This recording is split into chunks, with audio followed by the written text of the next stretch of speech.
It's my pleasure to introduce our first panel, and I think this will allow us to continue the frame of reference that Paul so successfully put forward.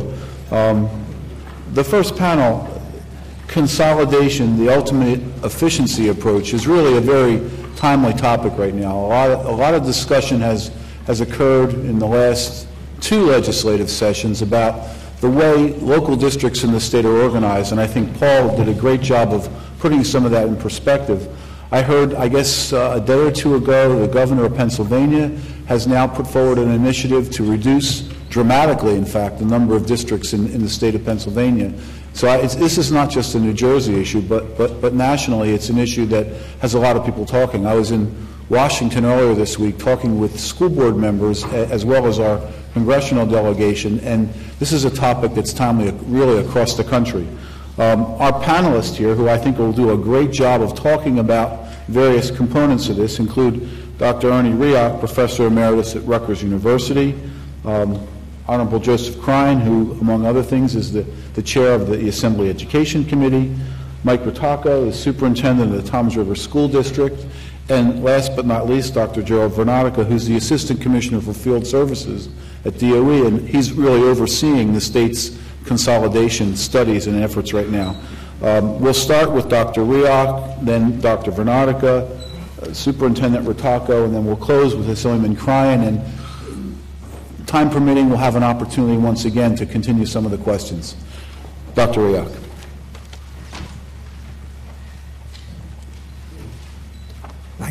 Thank you very much, Mike. Good morning. If any of you had a chance to look at the bios which are in the program, you'll see that I retired 17 years ago. And that was pre-PowerPoint. So my presentation is frozen in the past. I think I'd like to start off, as Paul did, with some definitions. I'll keep these very brief, and I think they sort of mirror what Paul has already given you. And it's what I call the 3 E's: economy, efficiency, and effectiveness. And my definitions are: economy is doing something at the least cost. Effectiveness is achieving the results that are desired, in this case, a thorough education. And efficiency is getting the greatest results for the dollars spent. The research I've done really is very narrowly focused, and it's focused on the first of those, that is economy, doing something at the least cost. Back in the early 1990s, I worked with a group which has been forgotten, I think, by everyone except those who were directly involved. It's called the Education Funding Review Commission. And as a result of discussions at that time with some of the members of the commission who said, couldn't we reduce the cost of education in New Jersey by consolidating school districts, getting a smaller number? I decided to try to take a look at that particular subject. Just, does consolidation reduce costs? No attempt made to measure the results achieved. No attempt made to measure effectiveness. No attempt made to compare the results with the dollars spent, that is the efficiency, but strictly a look at the economy side of things. Eventually I issued a brief paper on this in 1995, and what I decided to try to do to get some sort of handle on whether consolidation does reduce costs was to look at the consolidations that had taken place in New Jersey. Well, I had rather consistent data from 1951 through 1993, 42 years, and in that whole period I found only 6 consolidations that I could use, so I had an extensive database. In preparation for this morning, I looked at later data, and I found we've got 5 more recent consolidations. So now I have the magnificent database of 11 consolidations. Now, I have to hit another definition, and that is a consolidation. When I started looking at the effect of the number of school districts on costs, in fact, the title of the report that I issued back in the 1990s was not just consolidation, it was the cost impact of school district creation and consolidation. Because I found a lot of cases of creating new school districts. The and I used the definition of creation of a school district, any action which results in at least one more school district in New Jersey. And we did create a lot of limited purpose high school regional districts. Just sort of a side issue here, looking at the cost impact of creation of districts, I had 45 instances during that time period of the creation of an additional school district in New Jersey. And using the approach that I did at that time, and then I'll describe it again, in a little more detail in a second, of those 45 new consolidations, new creations of districts, in 43 cases the costs went up.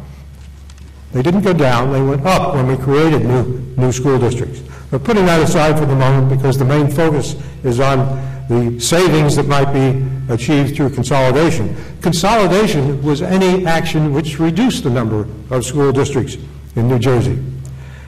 The methodology I used was to try to look at the cost of all the districts involved in the consolidation before the consolidation, the average cost per pupil over the 4-year period before the consolidation took place, measured against all of the other districts in the state. In other words, what was the relative expenditure level of this cluster of districts compared with all the other school districts in the state. And I looked at that on the 4-year average before the consolidation. And I looked at the same thing for the 4 years after consolidation and compared the two to see how did this cluster of districts compare before consolidation with the rest of the districts in the state, and how did it compare with the rest of the state after the consolidation. 4 years before the change, 4 years after the change, and then 10 years after the change. The results: in 8 of the 11 cases, the expenditures per pupil in the first 4 years after consolidation were less than in the 4 years before consolidation.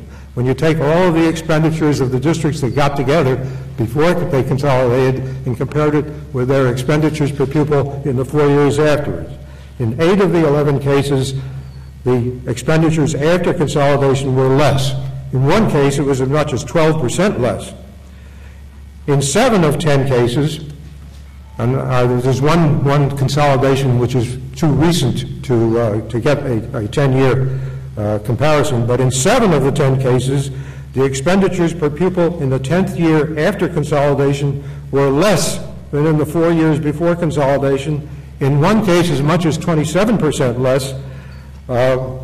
For all, now taking all 11 consolidations and putting them all in one package and figuring out the average expenditures for all 11 consolidations, a few of which went up, most of which came down, the expenditure per pupil averaged 2.8% less in the 4 years after consolidation than in the 4 years before consolidation. Let me say that I probably should have given you this information before. Of the new districts that I had, the new consolidations I added since 1995, those 5 new ones, 2 of them are what many people would not consider consolidations. That is a regional high school dissolution.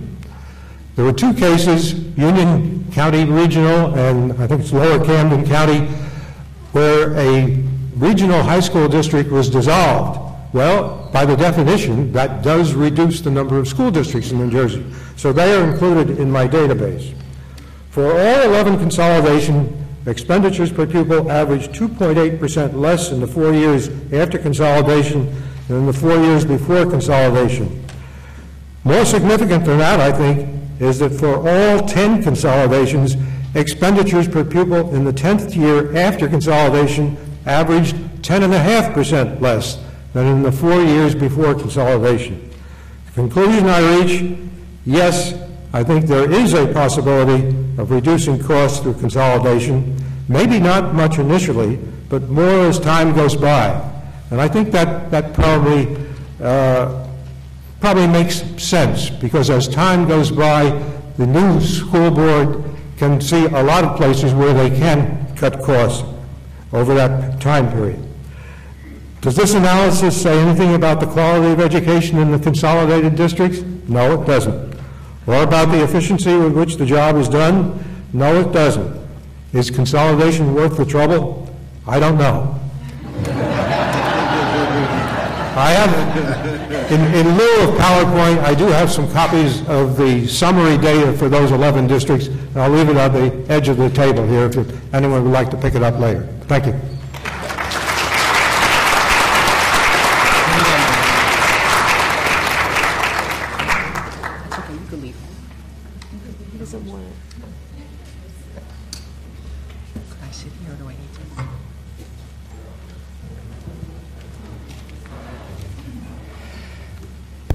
Good morning, everyone. I'm Jerry Vernotica, the Assistant Commissioner of Field Services. Thought the quote was still up there. Basically, what I wanted to start with is giving you an overview as to the new role of the Executive County Superintendent, so that will bring clarity to the process as to what's actually occurring statewide right now based upon the requirements of 18A, and particularly when it comes to NJAC 6A, 23A, the regulations regarding fiscal accountability, efficiency, and budgeting.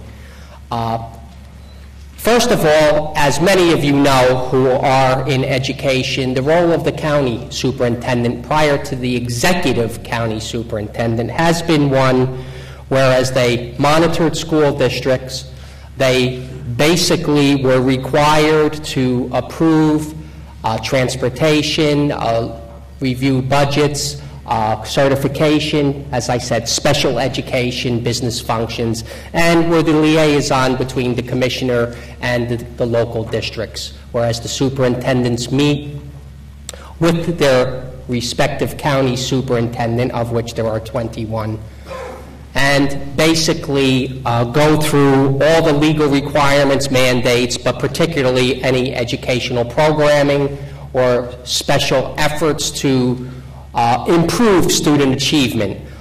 This particular role has existed since 1866.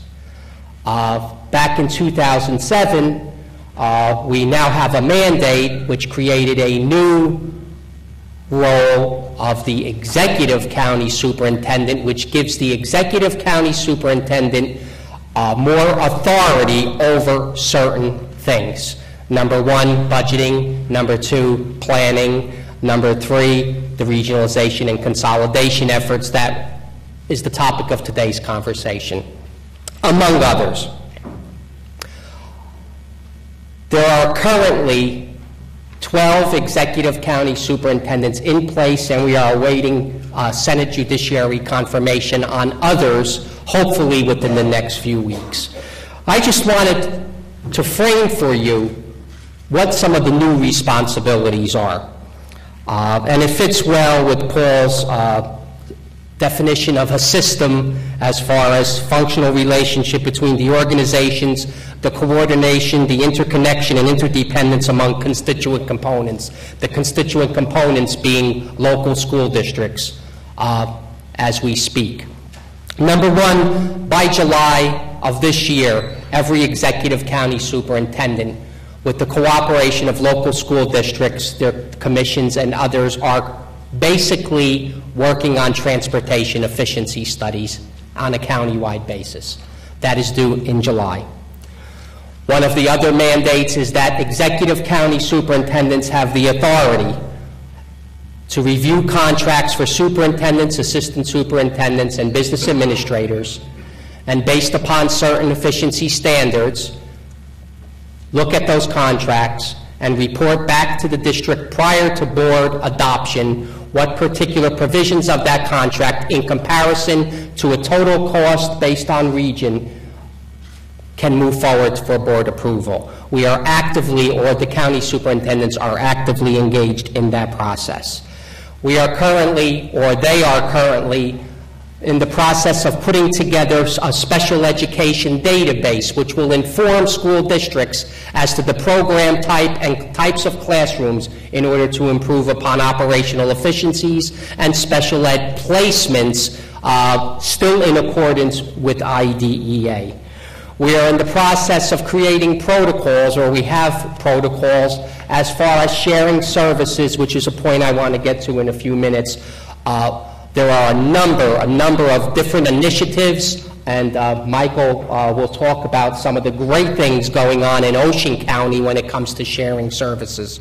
We are looking at administrative services, and wherever we have an opportunity to create interlocal agreements, which is a pretty simple way of approaching it, having shared superintendencies, shared business administrators, or others, shared child study teams, special services, and the like.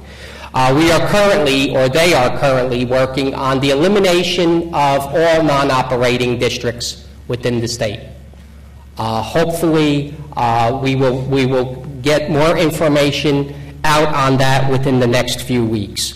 We're in the process of budget reviews. One of the mandates is that the executive county superintendent and the executive county business administrators over the past few weeks or months have been reviewing the prior budget and looking for operational and administrative efficiencies, making those particular recommendations in writing to school districts as to here's some ways you can basically realign and reallocate resources, or make cuts in certain administrative expenses or other operational expenses as outlined within the efficiency standards. We are required now to maintain a list of all special ed professionals for related services and help districts in that particular area. And also the special ed Medicaid initiative, which we are requiring all districts to improve upon their participation because unfortunately there are a lot of dollars being left on the table for the state and for local school districts in the 35% return. That said, one of the major issues right now is the regionalization and consolidation recommendations, and I emphasize the word recommendations. The executive county superintendents have all created advisory committees and advisory subcommittees which all differ by county as to the scope of that particular committee, and they are working together in order to actually look at ways to move towards the K-12 regionalization, which is required, eliminate K-8 districts, and make the recommendation for K-12 regional school districts.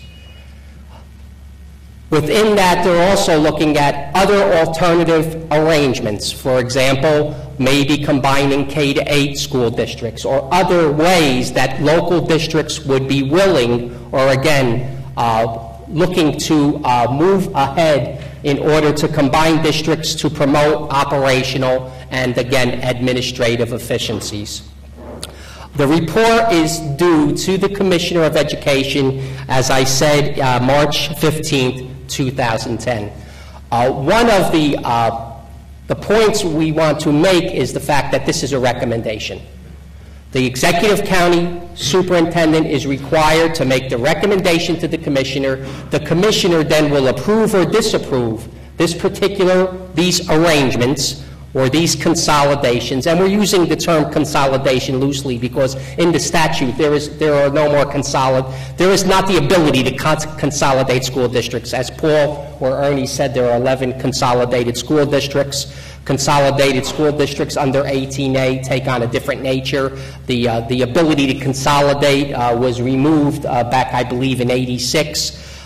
So basically what we're talking about is regionalization, or in certain circumstances I've consistently used the word merging, the merging of certain school districts and or services, and again I want to emphasize services. One of the things that we've been actively engaging in, and this is not new. This is not new because of the legislation. There are hundreds of different examples of shared services that have been identified not only by NJEA, by school boards, or by the executive county superintendents throughout the state of New Jersey. And as I said, Michael's a perfect example in his school district. We have examples of shared superintendencies around the state, which number close to 15 or 20 right now. We have shared business practices. We have shared child study teams. We have communities right now, a number, almost in every county, who are basically calling and saying they've gotten together, they've created resolutions, and they are basically would want to, wondering, can we get some money to do the feasibility studies because we do want to regionalize. This is happening in practically every county, that local boards of education are taking the initiative in order to merge together to regionalize. So those are just some of the things that is the new role of the executive county superintendent. One of the things that needs to be emphasized is the commissioner gets the reports or the recommendations, the commissioner approves or disapproves, and then it goes to the vote to the community. So if you have 4 constituent sending districts into a regional high school, all of them need to agree. One particular district disagrees or votes it down, again, we do not have that particular consolidation.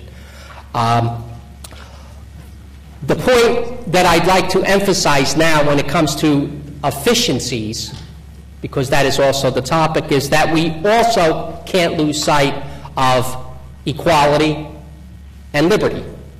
I mean, from a policy perspective, being here, you know, the 3 things that Americans, I think, value the most are efficiencies, equality, and liberty. One of the things that I think we don't emphasize enough in this exercise is the fact of not at the expense of quality education, not at the expense of how we measure effectiveness when it comes to student achievement or student outcomes. Not looking at ways that we can improve by coming together, what I call recreating our system so that we're recreating opportunities which provide greater liberties, which provide greater choices for children, which provide greater opportunities for children to choose. One of the things that came up just recently was the fact of, in our feasibility studies, will we be paying close attention to technologies? And it's an important point. How do we marry all of these technologies or use this opportunity for school districts to say we'd like to come together because we can now merge our thinkings, our philosophy, our culture when it comes to better student outcomes and providing richer opportunities for children. I personally feel that's one of the things that we need to focus on as we're looking at, which we will, the educational program and the opportunities in this particular process. Again, we can talk efficiencies, we can talk operational administrative efficiencies, we need that. Yes, there are ways we can save money, and I'm glad Professor Reock basically identified some of those percentages, but again, the elimination of school districts is one of the things we're mandated to do to make this particular recommendation, but we also have to have a keen awareness and a focus on our educational program and the opportunities that it offers to all of our children. For example, in school districts at the lower end, where we have districts that have 50 or 75 or 100 students, they are offering what they believe are efficient programs for their children. But moving into another district, and we're talking about relationships with other districts, which can provide more opportunities for the kids, more extracurricular opportunities, more language, more technology, the ability for more sports programs, things like that, that all has to be weighed when we're weighing should we move in this particular direction. So the mandate is the mandate, and the executive county superintendents are clearly putting together, based on clear action-based protocols that have been developed by my department in order to make it consistent and standardized statewide as to what we look at. The statute itself clearly identifies what the report will look like over the next year and a half, with all of the elements of the report. That's within the statute, and then we will move from there. Thank you.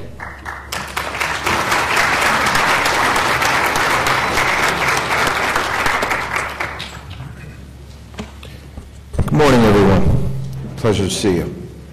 You know, I've been waiting since 1992 to bring this book someplace. This is the funding book, that commission. I was a brand new superintendent, and I got to sit on this commission, and Ernie was part of that, and our vice chair, Dr. Getz was actually a big part of that funding commission. It's funny, we're talking about the same things now, and I think Paul said this before, if you stay around long enough, 40 years, and that's about as long as my career is now, 38, we're still talking about the same things, but there's a whole section in here about consolidation. I've had the pleasure of working in Toms River as superintendent now the last 18 years. 11 before that I was the BA and assistant superintendent. So I've had some experience now in the largest suburban school district in New Jersey. After growing up in Nutley, a 2-square-mile town, I didn't even know what a school bus was before Toms River, and things were pretty simple where I went to school. So in Toms River, you're picking up children across bridges, out in the rural sections of town, and Ocean County is probably one of your good examples of how some different things can go on in education for a long, long time that I'd like to describe to you, and our part in how we ended up doing a shared service and continuing to move in that direction with several small districts. By virtue of the way Ocean County is laid out, it has a barrier island. On the barrier island, there are certain school districts that are very small. Bayhead, some of you maybe that are around the state know these as your shore communities, but there's Lavalette, Bayhead, Seaside Heights, Seaside Park, right across the bridge there's Island Heights, there's Ocean Gate. Probably very quickly you could bring the number of school districts down just by consolidating Ocean County by itself. We could get under 600 without a doubt.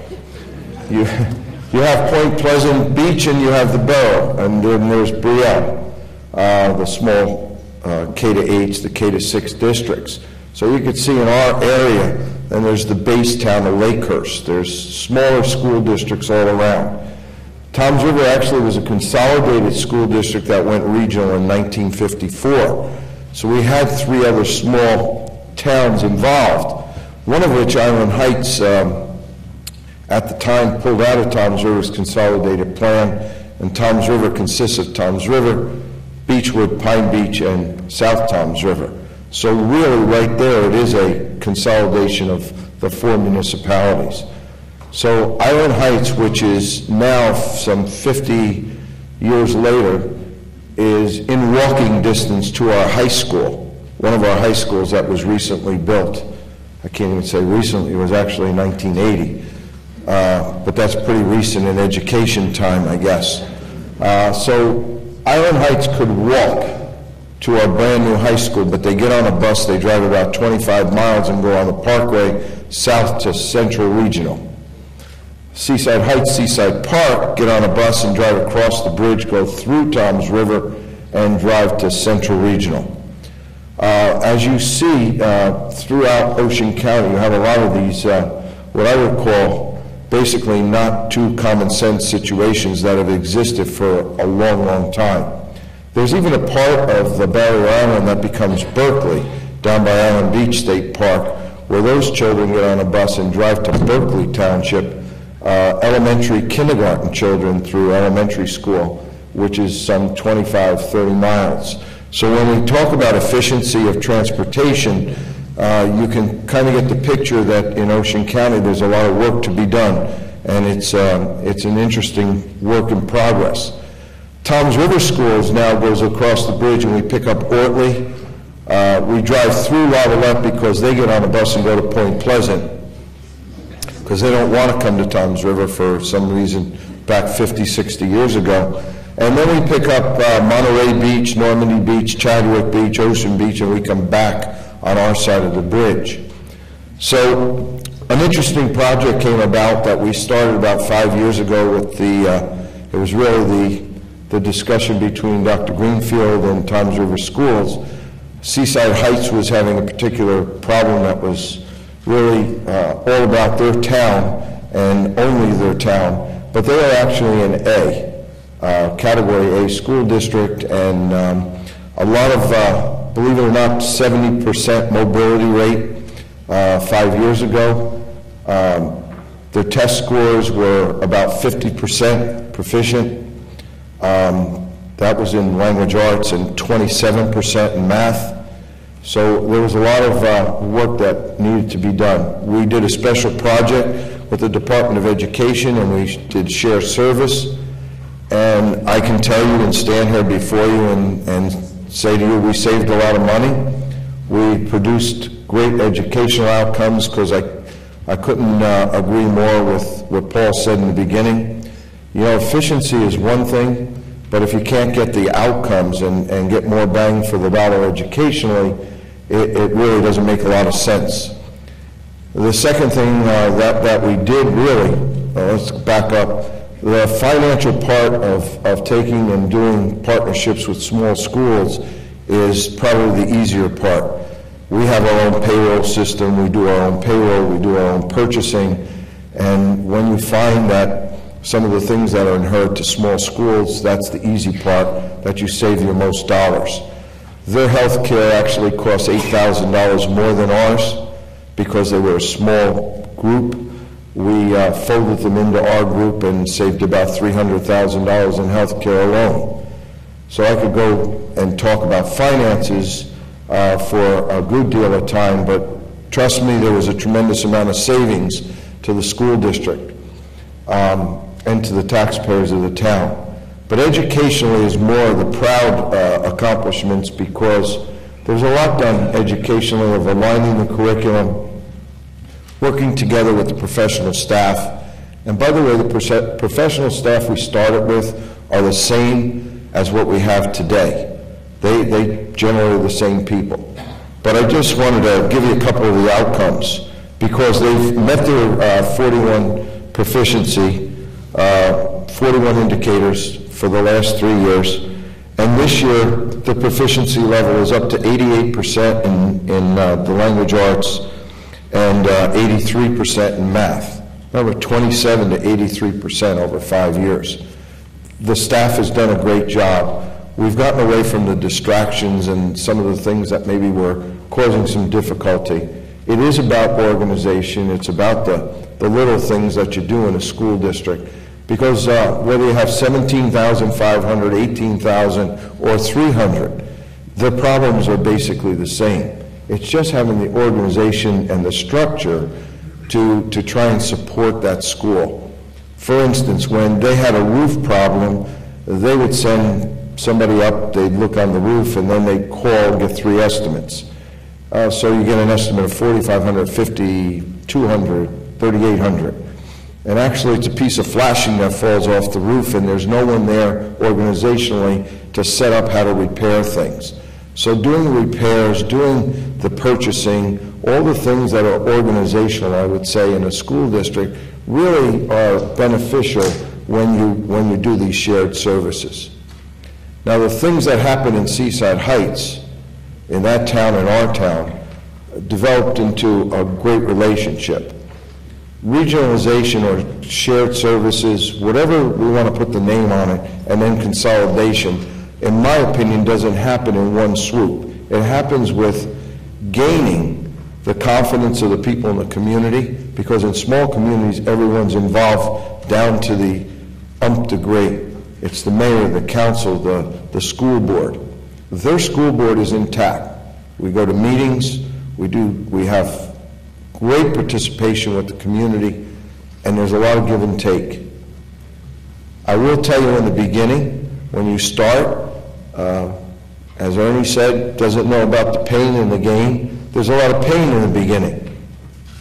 Absolutely. You have to gain their confidence, and they have to gain an ability to maybe think things a little differently. And cooperation just evolves as success evolves, and it's building one success at a time. But if there's another thing that we've learned with this model and how it works very well, is when you go to another school district, a smaller district, it's not the same. I would say what we're doing in Ocean County is not a model, and there's not like a cookie cutter thing that you could use throughout the state. If you're going to do consolidation, it's all different, and every town is different. Even if they're next door to each other, it's all different. We're working now with town councils, with school boards, in other parts of our county, and talking about what we could do better. And I want to tell you that there's something else, an initiative out there that maybe some people haven't thought of as marrying up to consolidation, and that's the preschool initiative. We took the preschool initiative, and in Ocean County, Toms River, we have about 350 children that we're mandated to do preschool with. Right below us in Berkeley, they have about 500. I think what we can do, working together, is not have to spend $1 more on a facility for preschool if we just use and cooperate with each other all the facilities that are now given to us. Some of these school districts that we're working with have 6 children in a class. 6. Some have 5, some have 7. Because a lot of the towns that we're working with, the property has gone up so much in value, a lot of the younger families have had to move out. And that brings up this other problem that somebody else has to figure out, is how to make that property tax and the 4 towns voting. Because here's really what happens. There's 3 towns or shore communities, and they pay a high percentage of taxes to another town. Well, when they want to vote to get out, the town that's getting the best deal votes to keep you in, and you're trapped. There are a lot of issues that go on in Ocean County because of the oceanfront properties that pay a great percentage of school taxes. But the larger population is over on the mainland. So they're never going to vote to let those people out. It's just not going to happen. So there needs to be a change on, I guess, this side, legislatively, because you're not going to get some of those things that you really want to happen. There's a lot of good things that we see that we have the ability to do. I can stand before you as a superintendent and say the education part's easy. There are 450 children that are educated in 3 small districts. We could take those children tomorrow and educate them. It would be perfect. Those 450 children, by the way, cost $12.7 million right now. Be glad to do it for about $5 million, okay? We'll be happy to do it for $5 million. And you can write the rest of the checks back to the taxpayers there. It would work, but there's a lot of legalities that you have to deal with, that you can't get past, and they're the roadblocks. So the education, the outcomes are here. It's the roadblocks that really I see as a big problem. So if you're in Morris County and you're in Essex County, these answers might not be best for your situation. But you have to look. There's one other issue here, is you can't be looking at the same things we've been doing to get the answers. This whole preschool thing, I think, gives a lot of answers because it's new dollars, it's the ability to put a preschool program in place, and maybe at the same time, take a look at utilizing some of the schools that have 40 and 50 kids, take those children and put them together with other classes and utilize the buildings that are existing. Why should we be spending more money on construction when we're not utilizing some of the buildings that we're doing now? So those are the things we're working on. And to reiterate, they're not easy issues. They're difficult. And there's a lot of anxiety that are attached to this, and there's a lot of the control issue for some of the towns. And those are the things that are that you could hope maybe you could get together and make a plan that benefits everyone. And we're hoping to make some of those inroads where we are. So I can really basically tell you that we've done a project, it's worked well. We've got a county superintendent that's done a great job with paving the way and helping us to get to some of those places that maybe it would have been a lot harder to do. But the school boards are in place, the children are doing well, and to see kids that never went on a field trip, that never had the ability to do some of the things that just giving them a little taste of after-school activities, it works out very well for the students as well as the community. But I can tell you it's been a very worthwhile thing. As a superintendent of a large school, I thought it was going to be totally different. Believe me, the schools with 60 children have the same problems as the kids that the school districts with 18,000. So appreciate the opportunity to be here today. Thanks.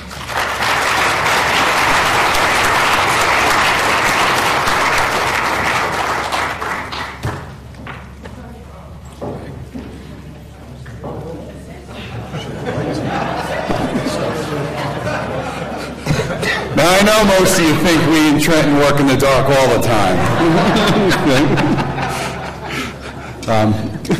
Good morning. My name is Joe Cryan. I have the privilege of being the chair of the Assembly Education Committee representing the 20th District, and I can't help but think as I sat here and listened to this panel and had the opportunity to look at you all, I wanted to first and foremost, as you can see, I won't make any Republican jokes here about who's handling the lights or any of that kind of stuff.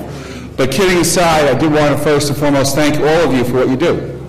Sometimes we forget to do that in the education community. At least I'll say from a Trenton standpoint, while we try to so much accent on the positive, we do tend to look at the negative. And I very, very much, as I look around the room, I see folks who email me very often in some cases, and folks I talk to who provide some counsel and advice. And for all of you for what you do, let me begin with a thank you. And let me tell you also, it's been a privilege to be here this morning with this great panel and also have the opportunity to listen to Paul before. And I want to reiterate some of the comments because I do believe very much that as the subject of our discussion is whether or not efficiency is the ultimate answer to this, I will give you a very legislative answer that says maybe.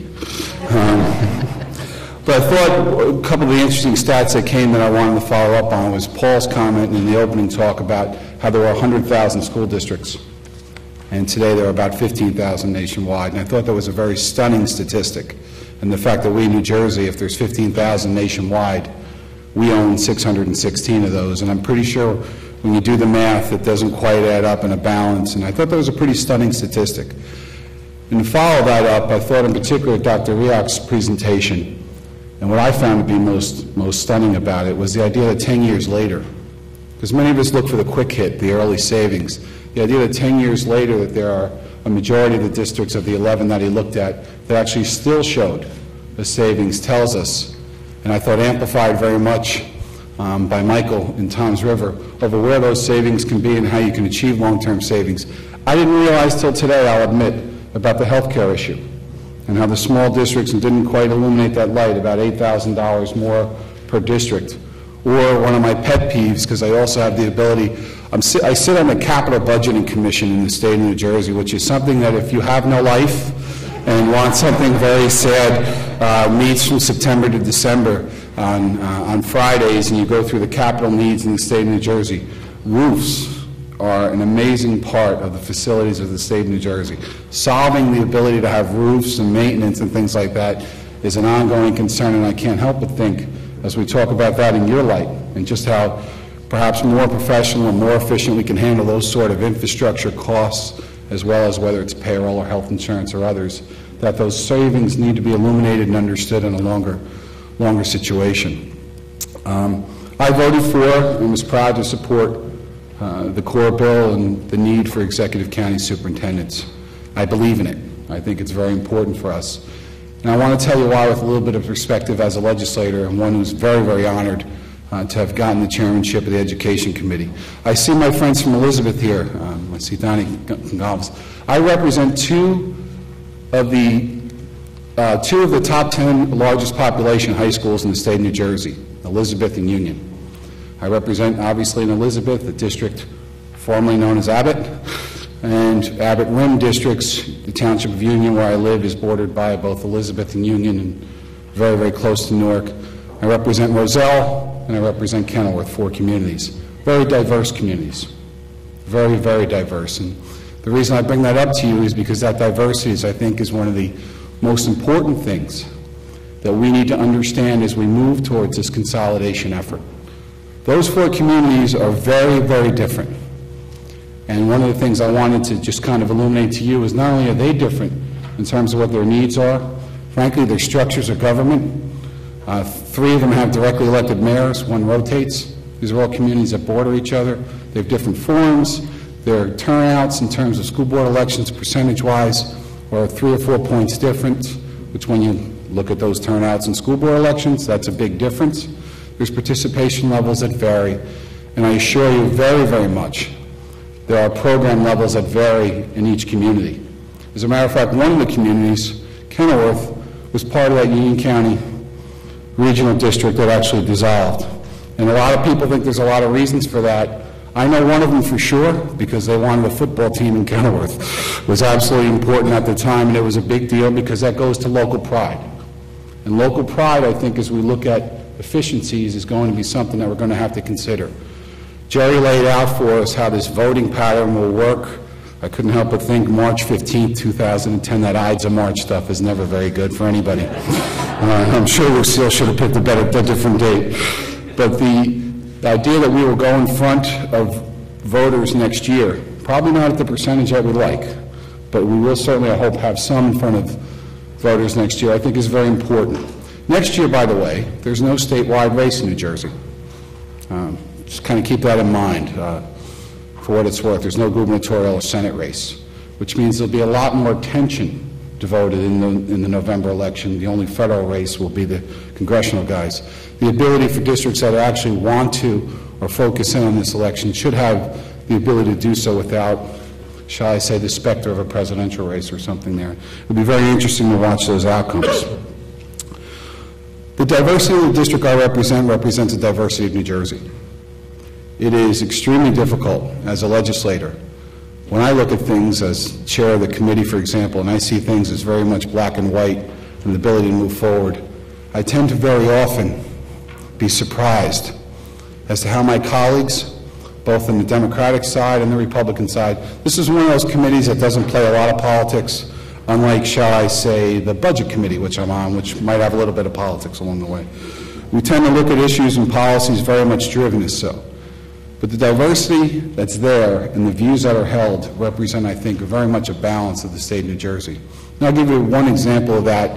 It doesn't have to do with efficiencies per se, but I think it kind of illuminates the battle that's ahead. I am not a believer, for example, in the SRA. Gordon and I have had a couple of debates about the SRA along the way. I despise the thing. I think it's a moral crime. Others don't. But the reality is to get the votes to end the SRA has been a difficult process. To me, it's very crystal clear. It's very black and white. You don't have less standards. As we talked about here, all 3 panelists mentioned the idea that what we need to do is make sure educational outcomes are there. That's the most important thing at the end of the day, no matter what you're looking at, efficiencies or others, economy. And yet, to some of my colleagues, they believe that's incredibly wrong and we should take a different path.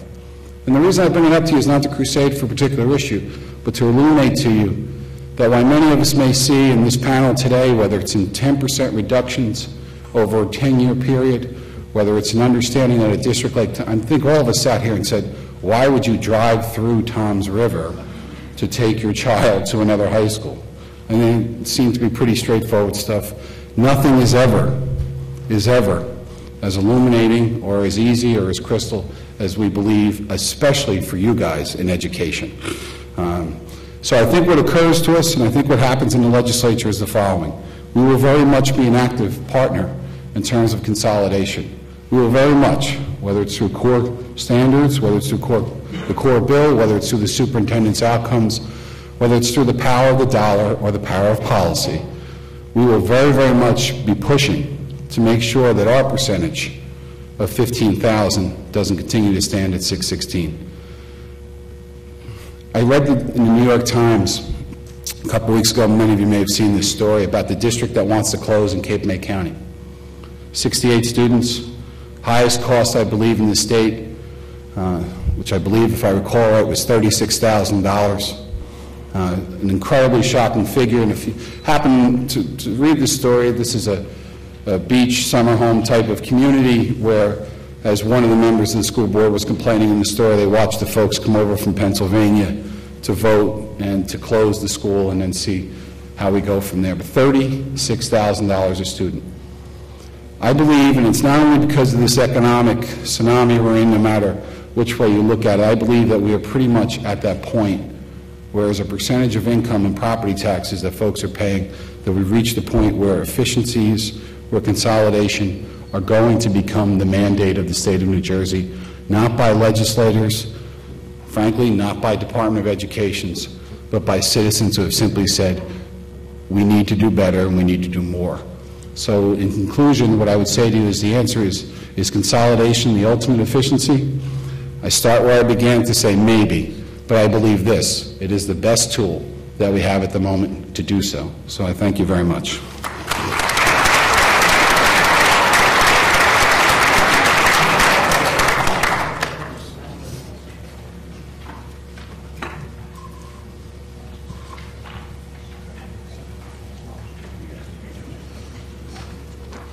Thanks, gentlemen, for your presentations. I want to open this up to some questions from the audience, but I guess taking some prerogative, I'd like to ask a question of my own.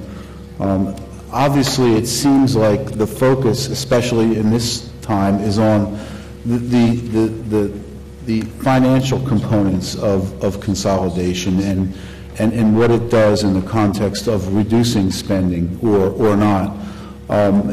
Is there, in the context of the studies that are being done by the Department of Education or in the mind of anybody here on the panel, the need to generate something that does address the educational outcomes? And is that going to be a component of some of the final decisions? And I'll open it up to anybody on the panel.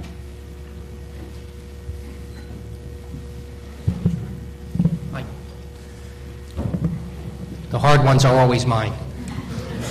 Thanks, Michael. I failed to mention earlier that we do have a standard protocol for feasibility studies. And also, for those of you who are in education, the feasibility studies will be somewhat funded through the cooperation of DCA and the Department of Education. We did acquire $4 million in the Consolidation Fund. I need to make that note. And for shared services with municipality, there is the SHARE grant that you can apply for, because we are looking for ways to also work with municipalities.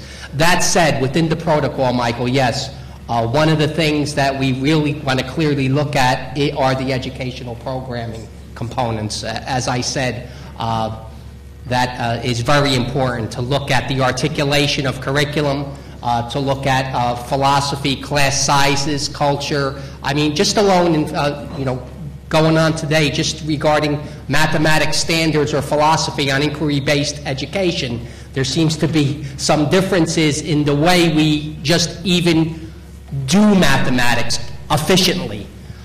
There's the traditional, and then there's the inquiry-based, and there's a lot of debate surrounding what we're doing when it comes to teaching mathematics or teaching literacy, or the importance of the preschool. Who has preschools, who doesn't? How can we basically analyze exactly what's going on in each of these constituent districts and recreate and bring strengths to the, as Michael said, to the newly created district, even though you're eliminating some financially, but what could we look at educationally that provides richness, more offerings as far as AP courses, as I said earlier, technology and others. So that will clearly be identified in the feasibility studies.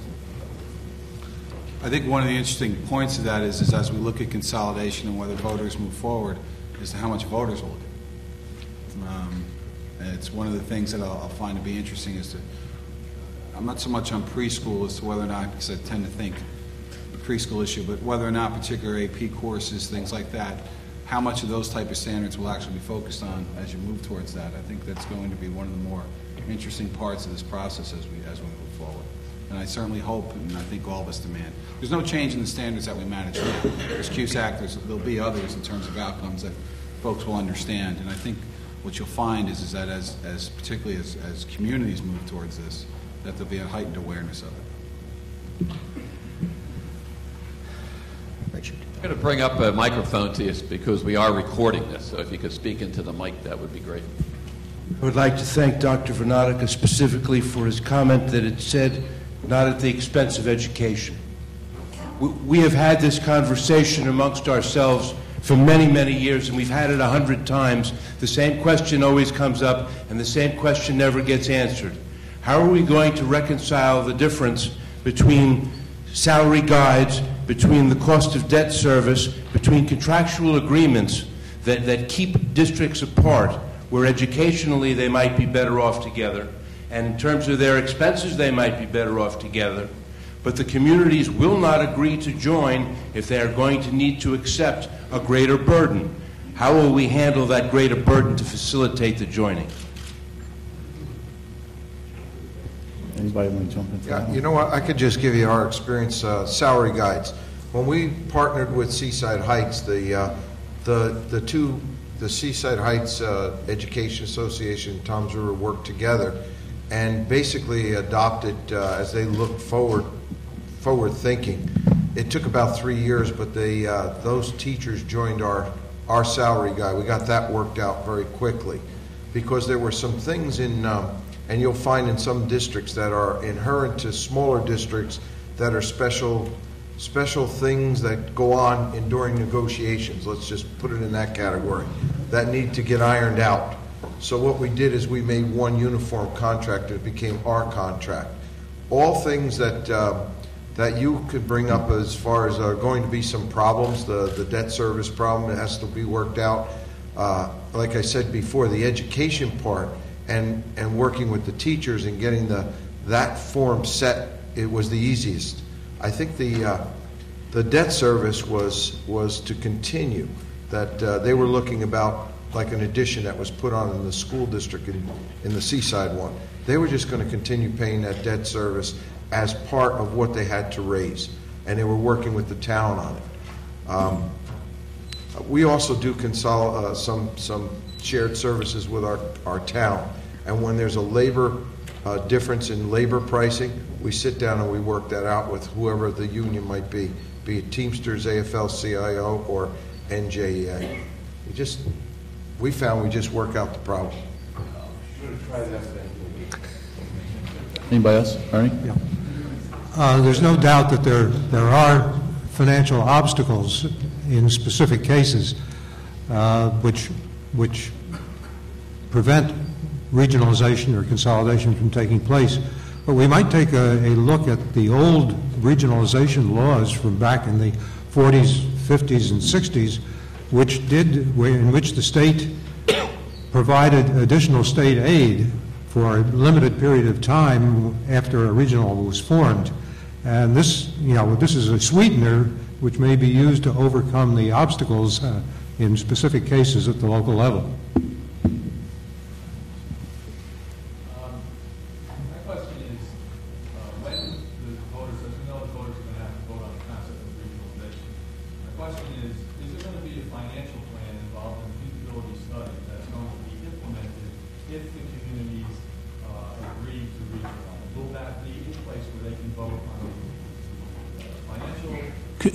Can you hold the microphone up so everybody can hear? Thanks. All right. My question is, we all know that the school districts, when they vote to regionalize, will need, is there going to be a financial package or financial plan that is going to be voted on at the same time that the regionalization vote is going to take place? And will that plan be a plan that, financial plan and cost that will be implemented in the following years? Again, the financial analysis will be inherent or incorporated in the feasibility study. It wouldn't be that the community is voting on the financial plan as it would be a budget, because we still maintain separate boards of education at that particular time. It would be used for data in order to inform the citizens as to here's what the cost is, here's what the programs are, here's what the tax impact is. So there is a financial component, yes. I think the first thing that communities are going to ask is, how much is this going to save and how much is it going to cost? And if that's not in place when they vote to regionalize, you're really not going to have a real problem with that. And I just have one other question. With regard to the county superintendent's duties, I noticed that yesterday the courts ruled that the county superintendent is able to reflect on the superintendent's contracts and decide whether or not they're acceptable. Is there a plan in place to do that with the other contracts that are involved in the state? Let's say, for instance, the teacher's contract. And if not, why not? Assemblyman?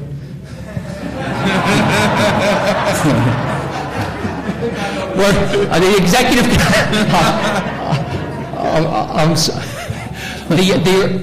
as far, that is a legislative, that would be a legislative...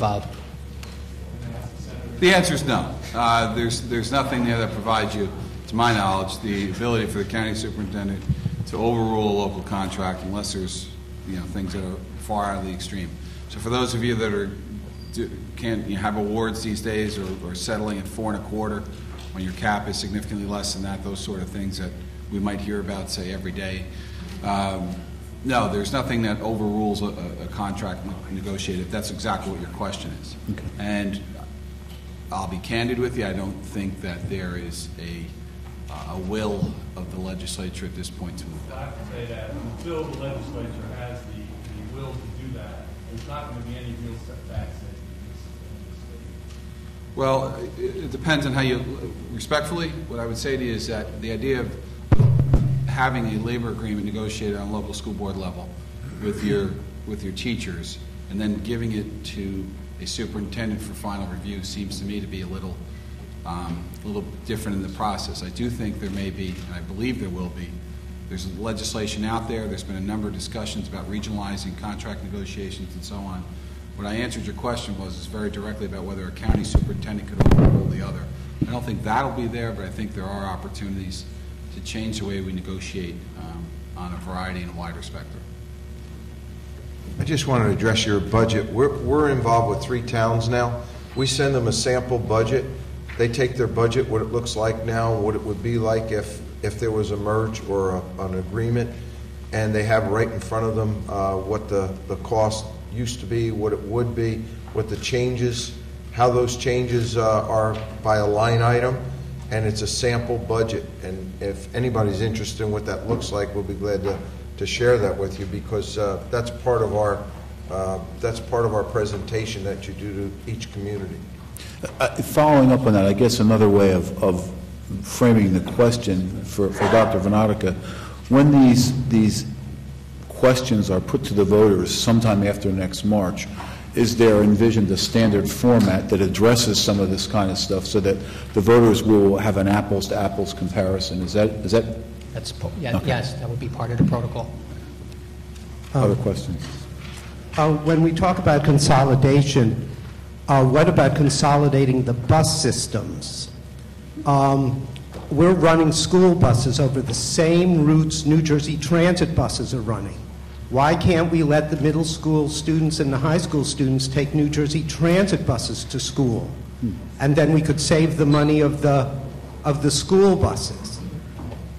Greg Solomon, who's a psychologist at Harvard, says the one thing you could do to improve outcomes more than anything else would be to start the high schools at a reasonable hour, like 8 or 9 o'clock. At the moment, the school day is driven by the school bus system and the need to amortize the buses. This is killing us economically, and it's killing us educationally. And the second consolidation, I mean, you all recognize consolidating the small districts, but the organization that speaks for the school boards in Trenton, the New Jersey School Boards Association, Newark has the same vote as Roosevelt. 58% of the students in New Jersey are represented by 18% of the districts, and 50% of the districts have 12% of the students. 55% of the students in New Jersey are white. 45% are not white. Look here. This is replicated throughout the whole district. If you want to consolidate, at least consolidate the decision-making by making the New Jersey School Boards Association have each student equally represented in the lobbying Well, there's two parts to your question, and I'll answer the latter part since I work for the State School Boards Association. I can say this. Our association is predicated on a statute that created the way we're structured, but in the context of the way we're organized, our board of directors has additional seats representing urban boards, so they have a disproportionate number of votes on our board of directors. It probably doesn't get as far as you would like it to be, but we do recognize that the students who are in the urban districts represent a disproportionate amount of the students as a percentage of the state. With respect to your question about transportation, I spoke to a gentleman, a board member from South Carolina at lunch on Monday in a forum I attended, and I asked about consolidation and at the county level, because that was a big issue in New Jersey a year or so ago, talking about going to county-wide districts.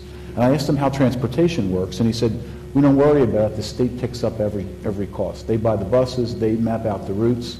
And I asked him about what the implications are for school starting times. And obviously, every school can't start at the same time if you've got a bus running through a fairly significant rural area, because otherwise you've got kids waiting sometimes in a cold morning like this for 2 hours. And he said that's an issue, and that's often a big complaint that a lot of people in South Carolina have. Now that's South Carolina, not New Jersey, and I'll let other people on the panel speak to that. Well, we run 240 buses, and that's our problem is if we have 4 tiers just to get the kids to school, and they start at 6:30 in the morning, and the last to arrive is 9:30. So by running an efficient schedule, you're able to get the kids to school. We transport probably on a daily basis 14,000, because we do the two private schools also. We have to transport. So if we had to try, the biggest complaint you'll hear is the parents have the starting times. You know, like we said, in the smaller districts, smaller towns, you have 1 starting time. We actually have 4, and that's a problem picking up and taking it out. But if you want to, of course, if you want 1 starting time, you need more buses. And at $83,000 each, that's not going to happen. So it's a problem. Using New Jersey Transit, you get rid of buses, not buy more. I've heard some superintendents have started to do that. They were not allowed, as far as I can tell. I think there's some that are giving passes to students. That's what we've heard at meetings.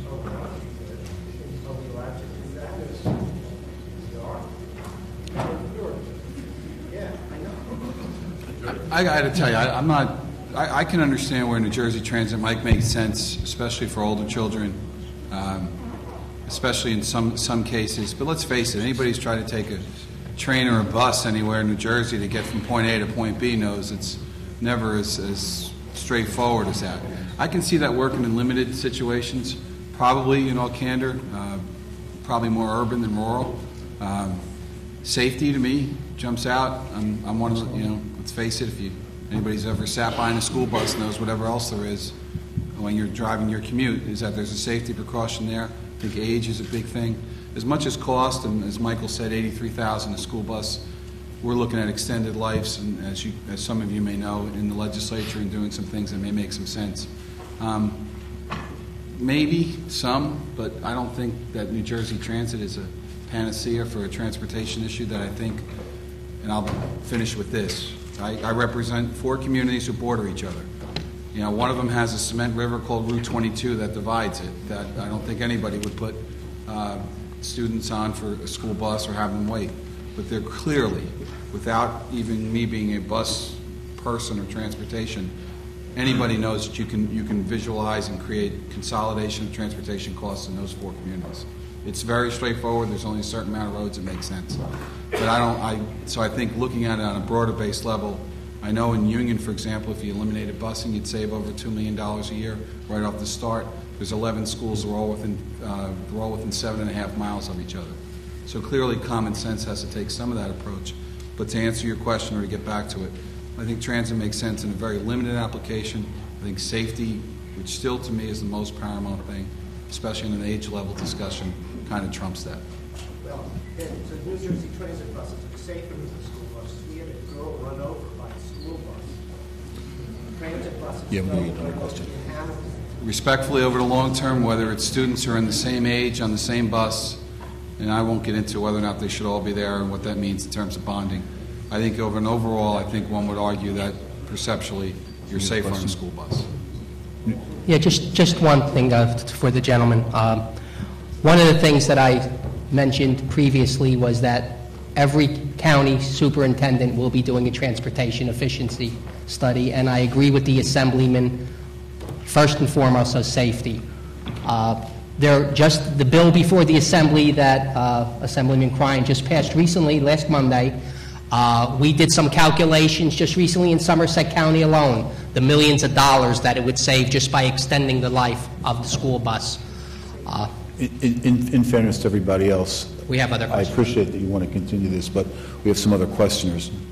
Yeah, I now live in New York City where we're spending a lot of effort to try to create smaller schools because we believe they're both more effective, because we think they're more effective, which we have some evidence of, and we think they're more efficient in the sense of being cheaper in terms of cost per graduate.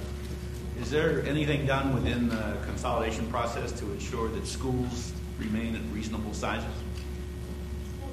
Is that a concern at all? Well, you know, yes. That's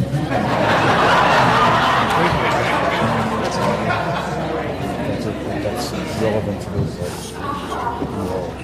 Again, just the literature is replete with studies, New York, Connecticut, Minnesota, over the last 20, 25 years, as Dr. Reock knows, between the correlation of school size and efficiency. We're not even talking school effectiveness and school size. It seems that there's an intuitive logic that the smaller the school, the better the outcomes, but then within some range. When we're looking, again, at in each county, in each community, I can't emphasize enough the notion of that the geography, the history, the culture of that particular community, and the outcomes that are already gained within the smaller schools need to be looked at and analyzed. And also, as we're combining schools, the legislation basically is saying certain efficiencies, our legislation basically state that certain efficiencies occur at 5,000 students. But that's based on the SFRA. I'm not saying we're using, a lot of people have interpreted that we have to create systems of 5,000 students. If you look through the literature, efficiencies are generally created between 4,000 and 7,000 students, but there are a number of cases, as I said, per district. And then within that district, obviously, there will be variation in school size. Yes, sir. Assemblyman Cryan pointed out that the major pressure for efficiency is going to come from the public, from the taxpayers. Yet the taxpayers are substantially disenfranchised by April school board elections, in which turnout is about 10 or 11%. What effect do you think moving school board elections to November would have on this process? Which, by the way, I voted for and is now in the Senate and support fully the idea of moving April elections to November, with the caveat that if you're under, especially for your budgets, if you're under cap, it shouldn't be on. Especially for budgets, if the budgets are at cap or below, that the budget question does not have to be there. I think you get two things from the November election that make sense. I think you get it. I'm a little concerned, in all candor, like last year in a presidential race, I'm a little concerned about the ability for local school districts to have the opportunity to make their case. And candidates to get lost in the wash. But I think that's absolutely outweighed by the fact of the greater percentage of the populace that votes and that clearly. I think most people, and I know this from wearing a few hats, most people make up their mind well before they get to the polls. In New Jersey, they make them up late. That's the reality of New Jersey. They make up candidate decisions generally in the last 2 to 3 weeks before an election. But they also go to the polls having their mind made up, and they're a very educated voter on the questions that are there. And I would point to you, so folks that have a disagreement on this, I do politics a little bit on a different hat, and many of us thought that the stem cell initiative was so popular 2 years ago that it was going to pass by itself. and it didn't, which tells me that the voters in New Jersey look at bond issues, look at their issues, and make decisions as they see fit. So I think that it's a positive thing for New Jersey. I think it's a positive thing for you folks. I think it's a positive thing for schools because it creates a greater awareness in, frankly, the most important part of the property tax system, the most important part of any community, its school system. Let me embellish that question a little bit. Is it, I think, the case that, especially in the new school funding law, districts have to budget at a certain minimum? And to the extent that voters would like, perhaps in some instances, to reduce the levies below that minimum, they can't. And even if they vote down budgets that would take the levy below a certain amount, the department has to overrule those budget defeats and implement the budgets. And I mean, regardless of when the election is held, I think that's something that's not commonly understood. That is correct. However, the school board members themselves are also elected. Understood. I just wanted to talk about the budget part. Thank you. This question is for the Superintendent of Toms River. I have a comment and a question. How long are your children on the bus? Because it sounds like you're picking up a lot of students, and they're coming from pretty far places. So what would you say your longest child is riding on that bus? We limit that to 30 minutes. There were times when that wasn't true, about 10, 12 years ago. It was pushing 40. That's when we went from a 3 to a 4-tier system as traffic changed, and we had to make that change. But 30 minutes is a limit. That's impressive. I live in a small town, and it's hard to do 30 minutes in that small town that I live in. But my comment is what you've done in Seaside Heights with bringing the test scores up and so forth, that's impressive as well. In my town, I live in a small town, our test scores are already at a very high number. So for us to turn around and regionalize, you know, I'd like to see our test scores go up higher, but I'd like to also see other advantages other than saving money, because I see that we're already doing shared services. We are already saving the money, but we're a small district, so we're definitely going to get regionalized. And I don't see the asset that's coming along with that.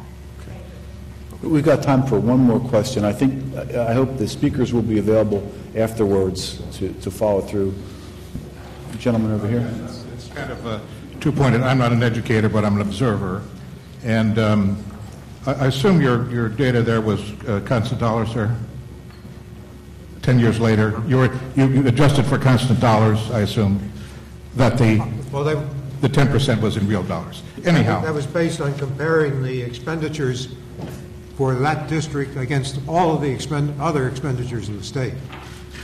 So that it would eliminate changes in the dollar value. Anyhow, I think what's called for, you hear 10% reduction.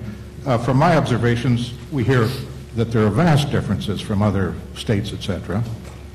And so I support that the 10% isn't nearly explain the difference in us with other states. And I guess the thing would, to me, as a businessman, would scream for a variance analysis.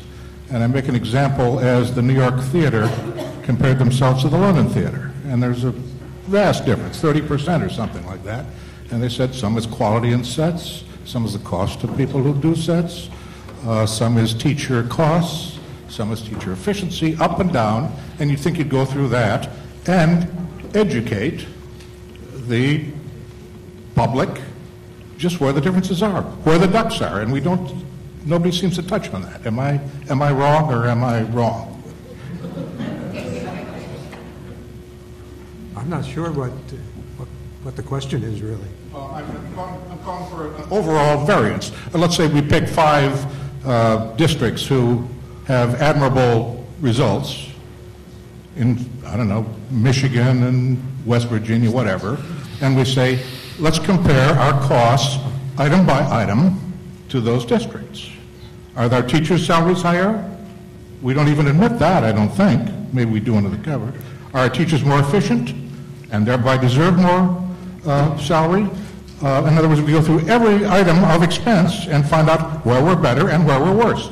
Not that we're going to do anything about it, but it educates us to say, here's where the ducks are. This is what we should be looking at. That would be very useful if you could get the data and spend the time to do it.